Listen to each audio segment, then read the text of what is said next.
Hey folks, Matt here with West Chicago Monorail Road. So today we're going to be celebrating something very special.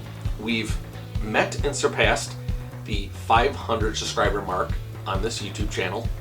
I am very excited, and because of that we're going to be doing a couple of special things today. I would like to first do a kind of layout tour, which I haven't done in quite a while. We're going to be looking at some old photos, my HO layout and my O-scale layout from many moons ago. And after that, we'll go ahead and run some trains. So stay tuned. Okay, folks. Well, like I said before, I want to do a layout tour. I haven't done one of these in quite a while.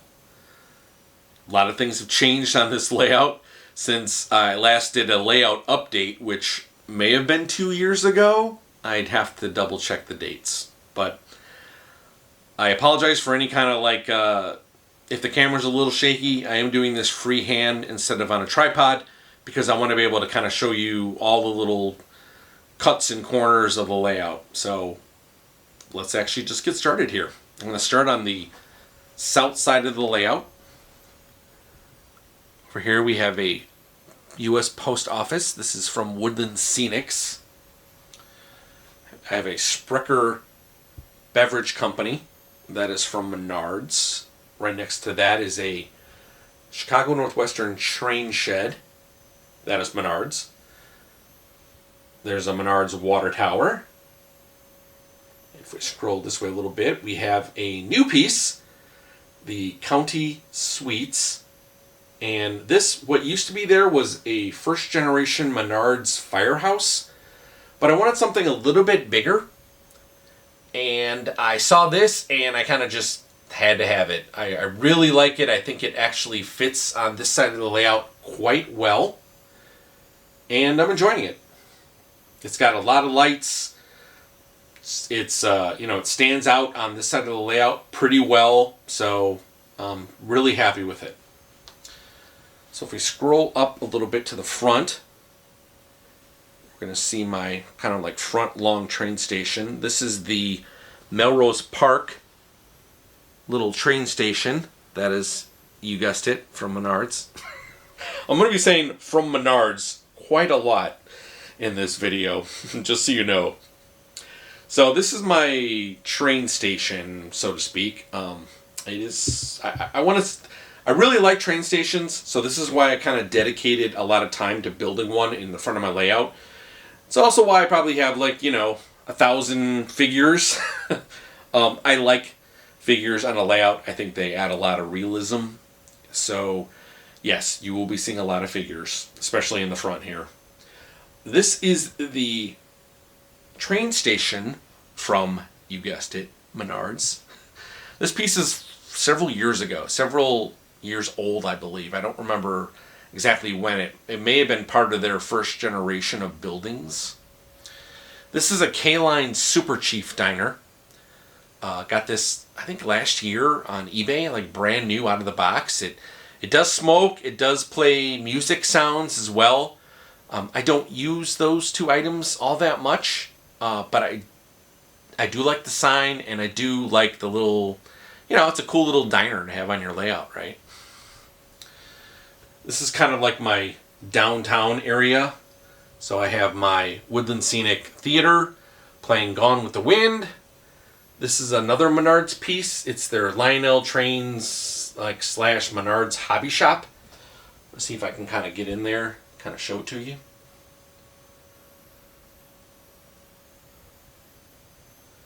Alright, we're going to pull back just a little bit here. Okay, so if we continue from the middle again here, we have this crossing right here with the crossing signals. The crossing signals do trigger when something crosses one of the little dwarf signals. Let's see if I can actually trigger it here. There we go. Yep. And as you can see in my last video, and you can see it on here, are my new Woodland Scenic telephone poles. Again, catch my review, but long story short, they are amazing looking and definitely worth the money. So, alright, so here's again, just really quick, the train station in the middle. I know you noticed like a lot of figures, like I said before, but a lot of these figures have a meaning to me because a lot of them represent my grandparents and my family members, and that's kind of why I have them on there. Alright, so this is in here, behind the train stations, just some more vehicles. That is a Menards piece as well, but I don't have it hooked up to power. So that's something that I have to do. It's just sitting there right now is just kind of a focal point in the kind of middle of the layout. Here's my subway platform that I had custom made by, if I remember the name, Bridge Boss. So Bridge Boss made that for me. He did a fantastic job as well. So I'll put his website in the show notes for this.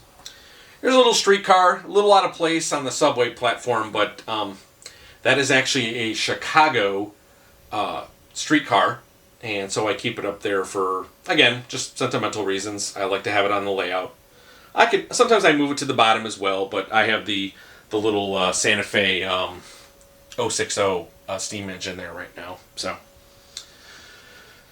moving over here to the more northern side of the layout here. Again, just a lot of landscaping, my construction crew over here, my Menards Morton Salt Factory, which is, I think the first building, I think that's the first Menards building that I ever bought. So,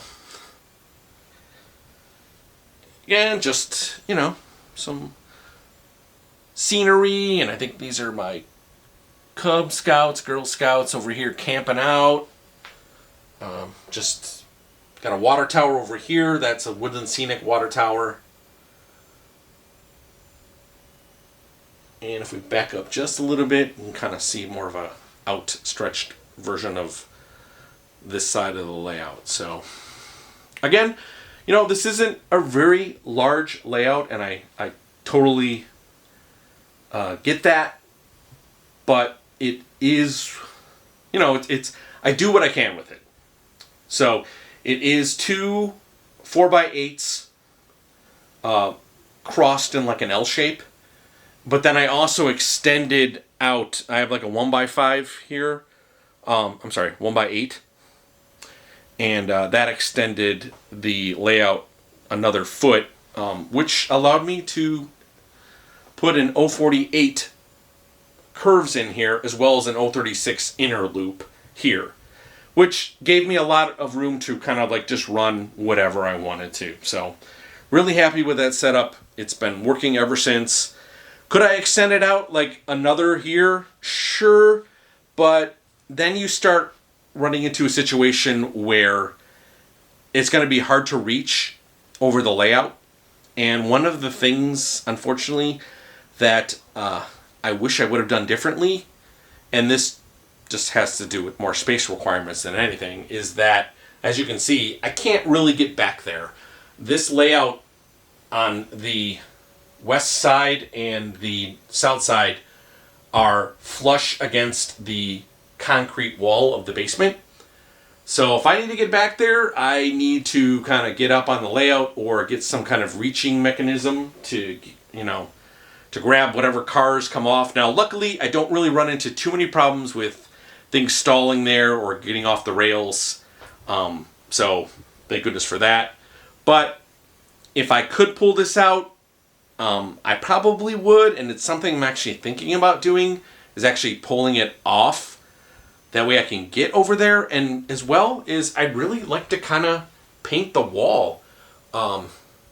It's pretty much just basic gray right now. I could have myself and maybe my daughter, we could get back there and like make some clouds and some backgrounds. So really thinking about doing that as well. So if you have any questions about any of the models as far as buildings or landscaping or any of the accessories, just please let me know down in the comments. We'd love to hear your feedback. I can answer your questions about like who makes it, where I got it from, how much they cost, stuff like that. All right, so this is probably the best shot I can get of the entire layout, if you can see it in the view. Hey folks, Matt here again. So now we're going to look at some older photos that I took when I was younger.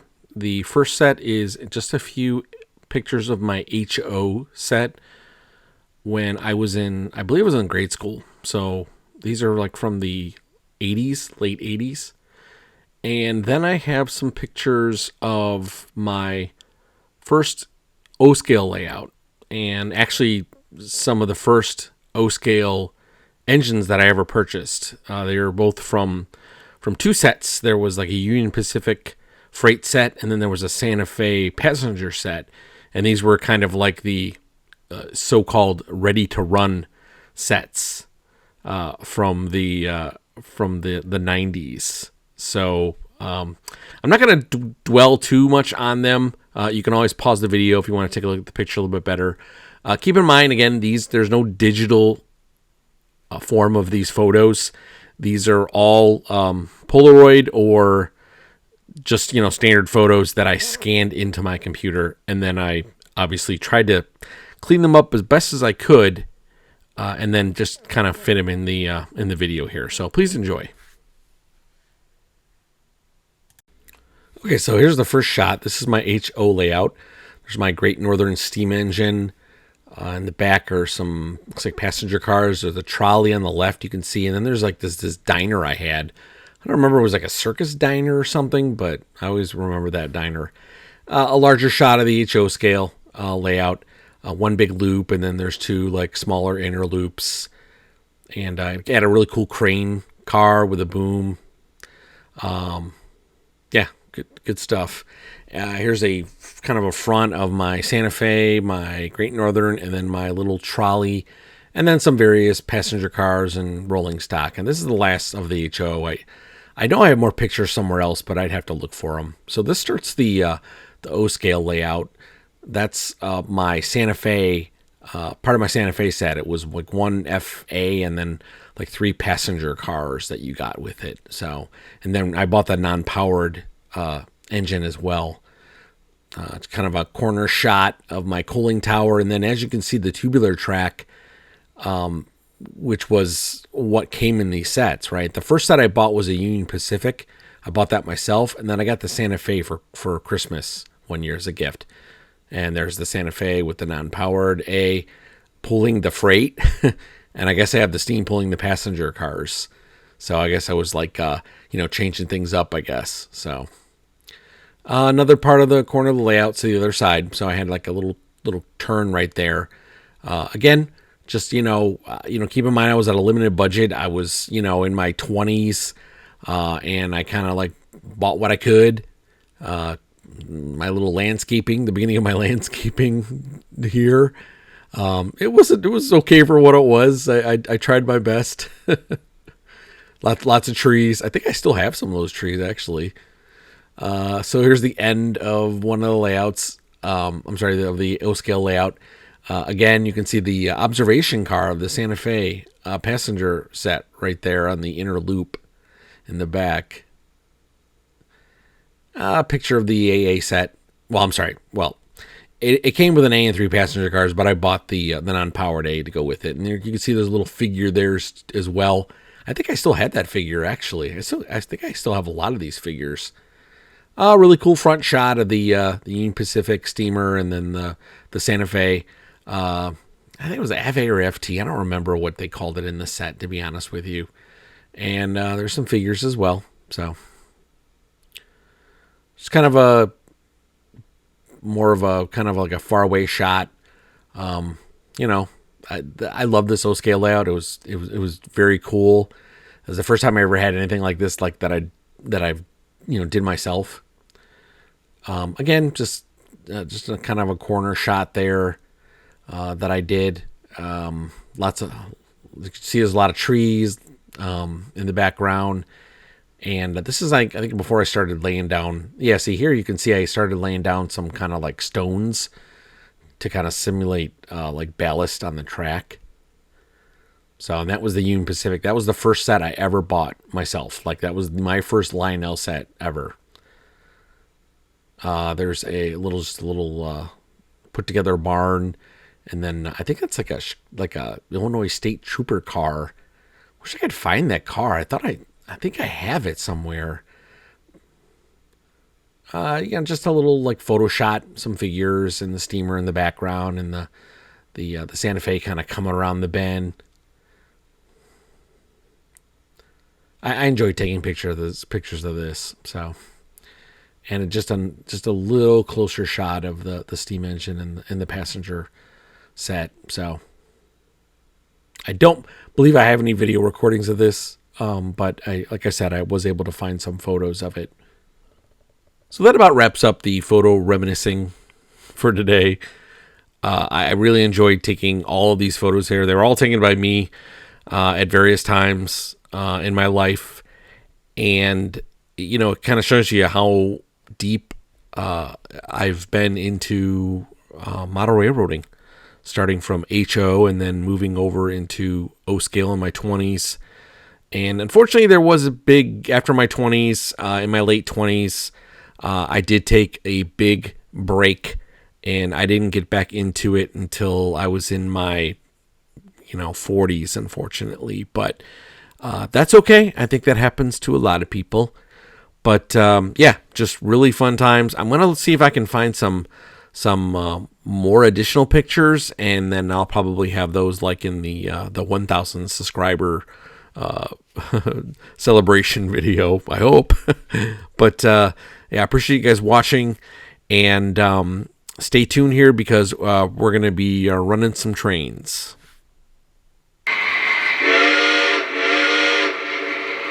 SP 4428 to the tower.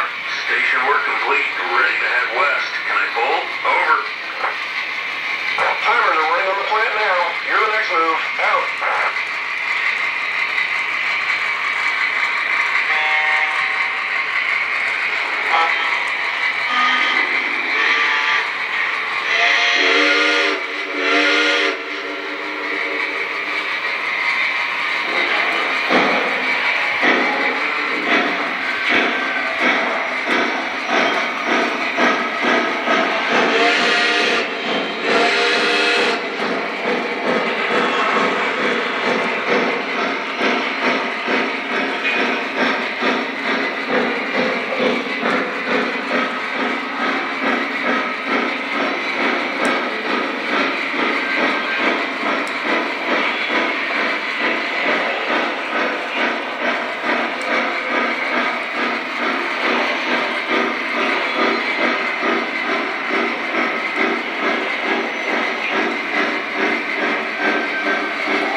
on CTA vehicles.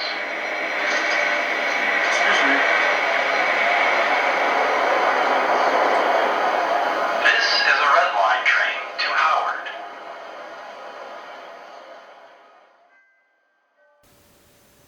Okay, folks, well, thanks for watching, and I wanted to give a shout out to all of the folks that have been watching, following my channel, subscribing, leaving comments, because obviously my channel wouldn't be where it's at without you, and I make this content so I could give value to you, the consumer of my videos. I love making train videos. I really do. I like doing reviews. I like doing videos of just the trains running around. And I like interacting with my audience, right? And I think doing these personal videos now, I think is a kind of a next tier level of thing for me to do. And I think it just had to be done so I can kind of move into that kind of, level up, so to speak, on this channel. And I think I've done that. And I can't wait for my next goal, which is going to be 1,000 subscribers. That's what I want to hit for. And I'm hoping to do that in 2021. If I do get there, definitely going to have a live stream. Definitely going to have a giveaway. And a lot more other fun things. So, again, I'm really happy where this channel is at right now. And I'm really happy that everybody is enjoying my content as well. There are a lot of O-Scale hobby YouTube channels out there, and I implore you to go and seek out those channels, because there are people out there making great content who need support, like you've given me to my channel. So there has been a huge upspike in YouTube model railroading channels, I would say, like in the last 4 or 5 years. And there's no better time than now to be in the O-Scale model railroad hobby. There are so many great things out there, both new and in the secondary market as well. There's a lot of things made for kids. With Line Chief, you take it out of the box, you plug it in the wall, and now you have like a train running around on the tracks, making sounds, everything like that. So this is where kind of this industry has arrived at right now, and I'm really happy to be part of it. So, and I'm happy to be part of it moving forward for as long as I can get up in the morning and run my trains. I'm going to keep making videos like this, reviews, how-tos, some rail fanning stuff, some video gaming, some train simulator stuff that I want to do a lot more of in the future, and just kind of anything, just kind of interacting with my audience as well. So again, folks, thanks for watching, and you have a great day.